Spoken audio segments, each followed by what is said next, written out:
आज के इस वीडियो में मैं बात करने वाली हूँ कि विश्व का सबसे पुराना धर्म कौन सा है। इस विषय पर आजकल हर धर्म वाला ये दावा करता है कि उनका ही धर्म सबसे पुराना है। तो इस वीडियो के अंदर मैं आपको जानकारी देने वाली हूँ कि क्या आजकल जो लोग यह दावा करते हैं कि उनका ही धर्म सबसे पुराना है, उनका वह दावा कितना सही है। तो वास्तव में कौन सा धर्म दुनिया का सबसे पुराना धर्म है, यह मैं आपको इस वीडियो में तथ्यों के साथ बताने वाली हूँ। तो आइए वीडियो की शुरुआत करते हैं। वीडियो की शुरुआत यहाँ से करेंगे।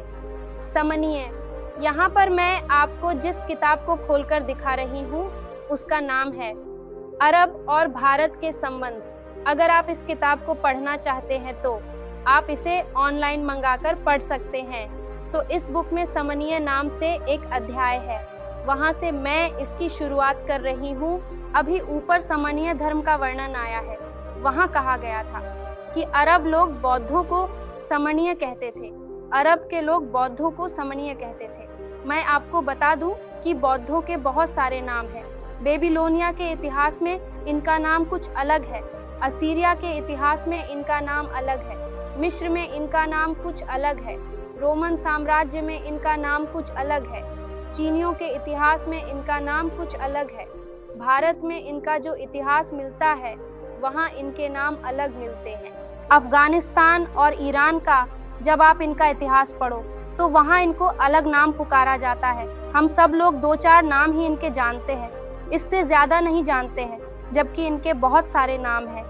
तो अरब लोग बौद्धों को समनीय कहते थे। भारत में इन्हें प्राचीन समय में समण कहा जाता था, इसके बाद समन, इसके बाद श्रमण, कई नामों से इन्हें पुकारा गया है। आगे लिखा है, मैं बहुत दिनों तक जांच पड़ताल करने के बाद और बहुत सी बातों की जानकारी प्राप्त करके तब इस सिद्धांत पर पहुंचा हूँ। सबसे पहले इस संप्रदाय का नाम अब्दुल कादिर बगदादी, जिसकी मृत्यु सन 429 हिजरी यानी 1037 ईस्वी में हुई थी, कि किताबुल फरक बैनलू फिरक में इस प्रसंग में दिखलाई दिया कि इस्लाम के मोतजिला नामक बुद्धिमान संप्रदाय के निज़ाम नाम के एक बड़े इमाम पर उसने यह झूठा अभियोग लगाया है कि उसने नबी को ना मानने का सिद्धांत ब्राह्मणों से सीखा है, और यह सिद्धांत समन्वय से सीखा है कि इस बात का कभी निर्णय नहीं हो सकता कि सत्य क्या है और मिथ्या क्या है, क्योंकि दोनों ही पक्षों में बहुत बलवान तर्क होते हैं।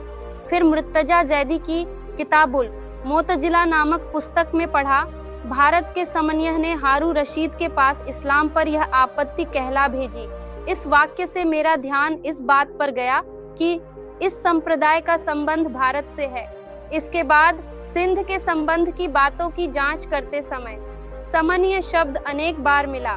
मैंने यह भी देखा कि प्रोफेसर मूलर आदि के आधार पर इलियट साहब लिखते हैं कि इस शब्द से बौद्ध मत वालों का अभिप्राय है, और इस शब्द का मूल संस्कृत रूप श्रमण है। यहाँ मैं आपको बता देती हूँ, मूल जो यहाँ पर लिखा है वह श्रमण नहीं है। श्रमण बहुत बाद का शब्द है, समण है। जैसा कि हम त्रिपिटक में देखते हैं वहाँ श्रमण नहीं लिखा हुआ है, समण है। आप पाली भाषा में देखें, वहाँ श्रमण आपको कहीं पर भी नहीं लिखा दिखाई देगा। श्रमण जो शब्द है यह संस्कृत का है, जो कि बहुत बाद का है। इलियट साहब यह भी कहते हैं कि यूनानी यात्रियों और इतिहास लेखकों ने भी इनको सरामिनीस, सरमीनिया और सिमुनी आदि लिखा है। इलियट साहब के इस वर्णन से कुछ तो और आगे पता चला, पर उसके बाद इब्न नदीम की किताबुल फहरिस्त ने इस गूढ़ शब्द का अर्थ बिल्कुल साफ कर दिया, जिससे मेरा पूरा संतोष हो गया। और मुझे यह भी पता चल गया कि यूनानियों में यह नाम किस प्रकार आया। यहाँ पर मैं आपको ये बता देती हूँ कि ये जो विवरण है 9वीं-10वीं शताब्दी के आसपास की बात हो रही है, ये प्राचीन समय की बात नहीं हो रही है। अब यहाँ पर ये समन्वयों की जांच करते हैं, तो समन्वयों की जांच करते समय इन्हें क्या मिला।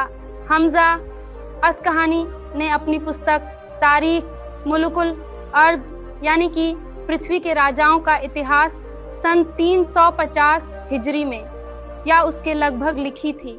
यह ईरान और खुरासान के इतिहास की ऐसी पुस्तक है जो प्रामाणिक मानी जाती है। यह अपनी पुस्तक की भूमिका में लिखता है, संसार में पहले 2 ही धर्म या संप्रदाय थे, एक समनियन और दूसरे कैल्डियन।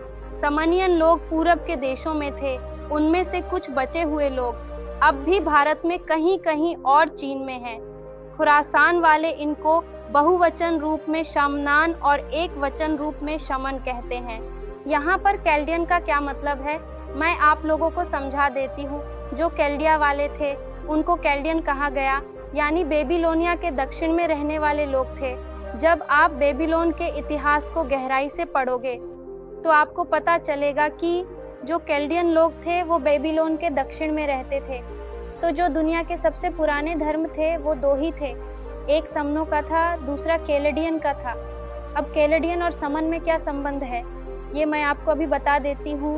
कैल्डियन लोगों ने जो अपनी सभ्यता का निर्माण किया था या उनकी सभ्यता का उदय हुआ था समनियों से ही हुआ था, और इस हिसाब से जो समनीय है दुनिया का सबसे पुराना धर्म इन्हीं का माना जाता है। आप इसको समन परंपरा भी कह सकते हो, जो कि पूरे विश्व में फैली हुई थी।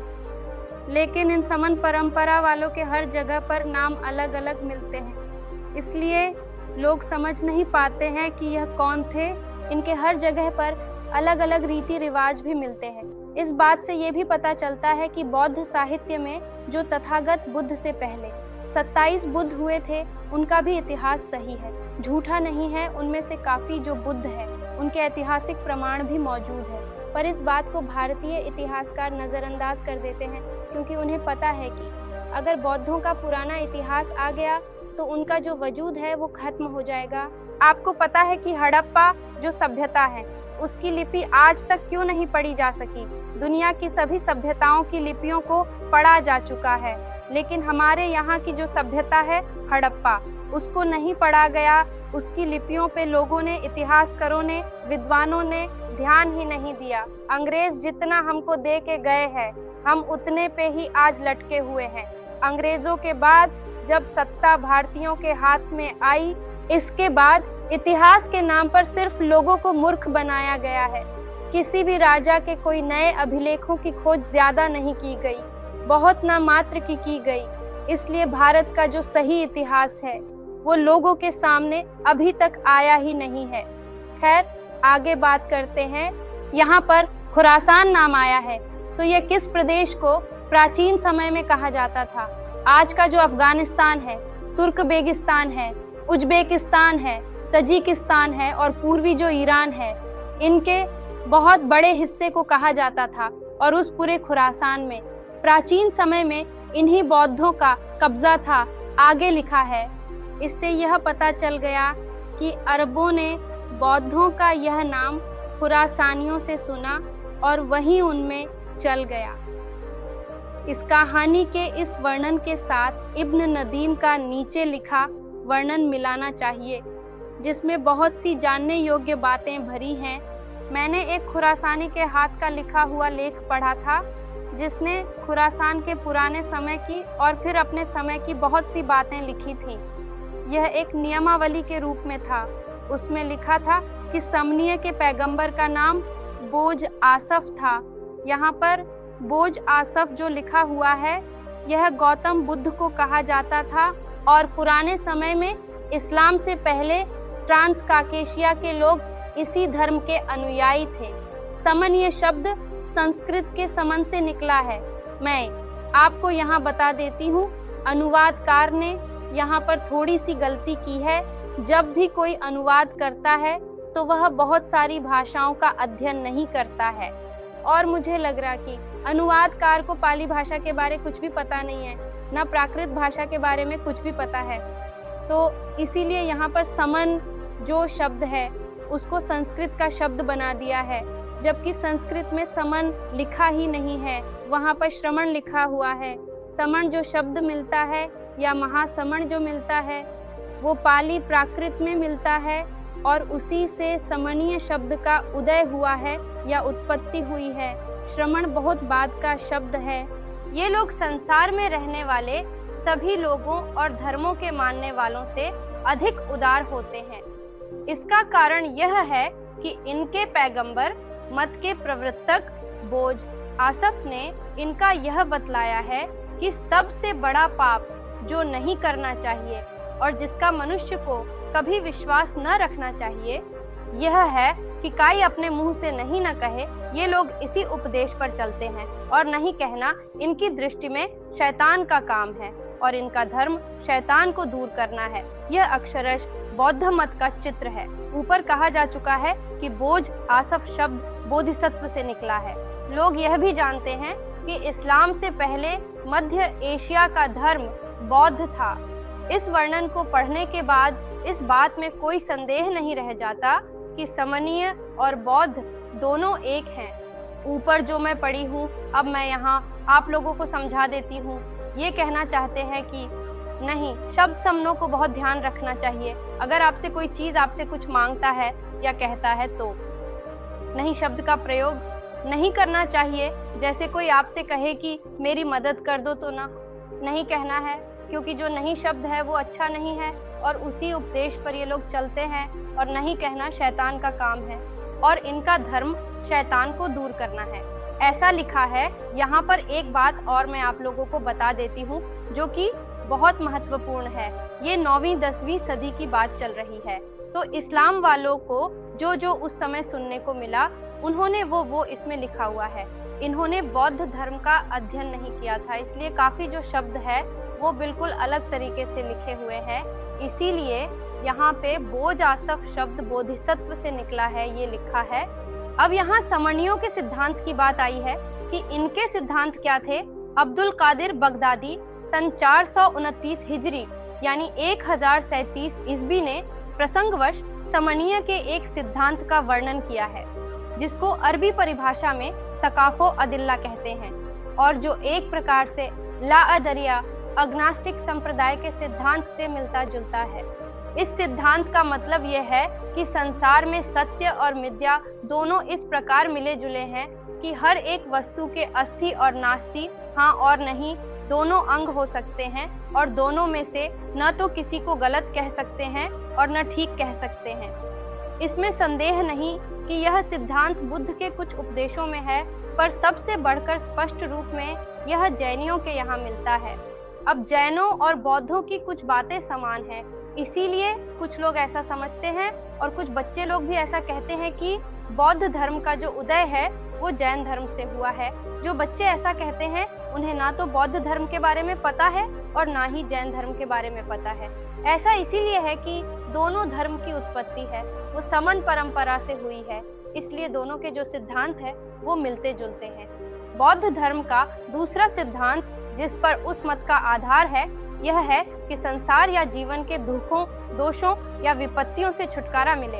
इस दुख, दोष और विपत्ति को ही इब्न नदीम ने शैतान कहा है, जो सब दोषों का केंद्र है। और उसने यह भी कहा है कि समणीय का धर्म शैतान को दूर करना है, अर्थात दोषों और दुखा से छुटकारा पाना है। शहरिस्तानी ने जो हिजरी 5वीं शताब्दी के अंत ईस्वी 11वीं शताब्दी में हुआ था, समणीय की जगह बुद्ध शब्द का व्यवहार किया है और ऐसा जान पड़ता है कि उसे इस धर्म की पूरी जानकारी थी। वह कहता है बुद्ध से उस अस्तित्व का अभिप्राय है जो न तो जन्म लेकर प्रकट होता है, न ब्याह करता है, न खाता है, न पीता है, न वृद्ध होता है और न मरता है। यह मानो निर्वाण के बाद की अवस्था का वर्णन है। इसके बाद इसने गौतम बुद्ध के उपदेशों का इस प्रकार वर्णन किया है कि मनुष्य 10 प्रकार के पापों से बचे और 10 कर्तव्यों का पालन करे, यम और नियम। उसने इनमें से हर एक का वर्णन किया है और लिखा है कि जहाँ तक मैं इनके सिद्धांतों को जानता हूँ, इनमें सृष्टि के अनादि होने और पूर्व जन्म के किए हुए पाप और पुण्य का फल भोगने में कोई मतभेद नहीं है। मुतहरी बिन ताहिर ने अरबी भूगोल की किसी किताबुल मसालिक, यह इब्न खुर्दाजबा वाली किताबुल मसालिक नहीं है, जिसकी रचना हिजरी 3री शताब्दी के अंत या 4थी शताब्दी के आरंभ में हुई थी, नाम की पुस्तक से लेकर, और इब्न नदीम ने कंधी के सिवा किसी और के लेख से ज्यों का त्यों एक उद्धरण दिया है, जिसका आशय इस प्रकार है। समन्वय में 2 संप्रदाय हैं। एक तो वह जिसका यह विश्वास है कि बुद्ध ईश्वर का पैगंबर दूत था और दूसरे लोगों का यह विश्वास है कि बुद्ध स्वयं ईश्वर था जो अवतार लेकर इस संसार में प्रकट हुआ था। वास्तव में इसका अभिप्राय उस मतभेद से है कि बौद्ध मत में ईश्वर का अस्तित्व है या नहीं। इस मत का एक संप्रदाय ईश्वर के नाम से किसी का अस्तित्व नहीं मानता और दूसरा ईश्वर का अस्तित्व मानता है। वास्तव में बात यह है कि स्वयं बुद्ध ने यह सिद्धांत बिल्कुल गड़बड़ी में रखा है और उसे कुछ भी स्पष्ट नहीं किया। हिजरी 4वीं शताब्दी के अंत में मोहम्मद ख्वारिज़मी कहता है, समन्यह लोग मूर्ति पूजक हैं। वे लंका वाले प्रसिद्ध चरण चिन्ह और पुनर्जन्म को मानते हैं और यह भी मानते हैं कि पृथ्वी सदा नीचे की ओर जा रही है। उनके पैगंबर का नाम बोझ आसफ है जिसका भारत में ही जन्म हुआ था। ये लोग भारत और चीन में बसते हैं। कैल्डियन लोग भी अपना संबंध इसी से बतलाते हैं। प्रसिद्ध अरब इतिहास लेखक और यात्री मसूदी चीन के संबंध में लिखता है, इनका धर्म पहले लोगों का धर्म है और यह एक मत है जिसका नाम समनियह है। इनकी पूजा का ढंग वही है जो इस्लाम से पहले कुरैश का था। अब ये कुरैश लोग कौन थे? ये अरब व्यापारियों का एक कबीला था जो इस्लाम से पहले मक्का और मदीना पर इनका पूरा कब्जा था। इन कुरैश लोगों का उन कुरैश लोगों की तरह ही इन समनियों के पूजा पाठ का जो ढंग था वो बिल्कुल सेम था। इसका कारण क्यों है? समनीय जो धर्म है वह दुनिया का सबसे पुराना धर्म है। इसी कारण चाहे सीरिया हो या रोमन साम्राज्य हो, मिस्र हो, यहाँ तक समनियों का वर्चस्व था। यानी भारत से लेकर रोमन साम्राज्य और मिस्र तक इनका वर्चस्व में दिखाई देता है। ये लोग मूर्तियों को पूजते हैं और प्रार्थना करते समय उन्हीं की ओर मुंह करते हैं। इनमें से जो लोग समझदार हैं वह यही समझते हैं कि मूर्ति प्रायः वैसी ही है जैसा मुसलमानों के लिए किबला है। असल नमाज या उपासना ईश्वर की है और जो लोग ना समझ हैं वे उन मूर्तियों को ही ईश्वर के समान मानते हैं और उनको पूजते हैं। अब यहाँ पर बात करते हैं मुहम्मरा के बारे में। अरबी पुस्तकों में बौद्धों का एक तीसरा नाम मुहम्मरा भी है जिसका अर्थ है लाल कपड़े पहनने वाले, या तो इससे गेरुए रंग से अभिप्राय हो और या केसरिया रंग से। इस धर्म के साधु इसी रंग से पहचाने जाते थे और इन रंग के कपड़े सबसे पहले बौद्धों ने ही पहने थे। इसके बाद अन्य धर्म के लोगों ने पहनना शुरू किए थे। अब यहाँ पर बात कर लेते हैं बुद्ध और बूथ के संबंध में। इस अवसर पर एक और शब्द का भी विचार कर लेना आवश्यक है और वह शब्द बुत है, जिससे बुत परस्त, मूर्ति पूजक और बुत खाना, मंदिर शब्द बने हैं। यहाँ पर मैं आप लोगों को एक चीज और बता देती हूँ। जैसा अनुवादकार ने यहाँ पर बुत खाने का मतलब मंदिर लिखा है, मठ शब्द यहाँ पर होना चाहिए था क्योंकि बौद्धों में मठ ही होते हैं और चैत्य होते हैं। साधारणतः लोग बुद्ध को फारसी का शब्द समझते हैं, पर वास्तव में बुद्ध शब्द से बुद्ध और फिर बुद्ध से बुद्ध शब्द बना है। यहाँ पर मैं आप लोगों को एक बात और बता देती हूँ। जैसा कि हमारे यहाँ एक ग्रीक यात्री आया था जिसका नाम था मेगास्थनीज, उसने बुद्ध ही लिखा हुआ है। कुछ लोग हैं जो कहते हैं बुद्ध शब्द जो है वो बुद्ध के लिए नहीं प्रयोग किया गया है। उन्हें पता ही नहीं है भाषाओं के बारे में कि हर भाषा में थोड़े थोड़े शब्द बदल जाते हैं। बुद्ध को बैक्ट्रियन भाषा में बोडो कहा गया है, बोडो। अब कुछ लोग ये कहेंगे नहीं, बोडो अलग है, बुद्ध अलग है। बिल्कुल नहीं है। जैसे कुषाणों के बारे में जब हम पढ़ते हैं तो साकेत को उन्होंने जागेदो लिखा हुआ है, तो ये भाषा का अंतर है, इसे भी हमें समझना है। बुद्ध की मूर्ति की पूजा हुआ करती थी, इसलिए फारसी में बुद्ध शब्द का अर्थ ही बुत या मूर्ति हो गया। इसीलिए अरबी में इसे बुत को बुद्ध कहते हैं और इसका बहुवचन रूप बुदुह होता है। यह थी जानकारी समनियों के बारे में जो बौद्धों का एक प्राचीन नाम है। और आपको यह भी पता चल गया होगा कि समन परंपरा दुनिया की सबसे पुरानी परंपरा है। यहूदी भी इन समनों से ज्ञान प्राप्त करते थे। उसके लिए वो तक्षशिला और कश्मीर में आते थे और 2 प्रसिद्ध यहूदियों की मृत्यु भी कश्मीर में ही हुई थी।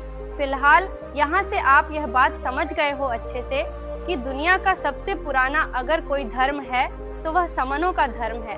तो उम्मीद है आपको यह जानकारी समझ में आई होगी।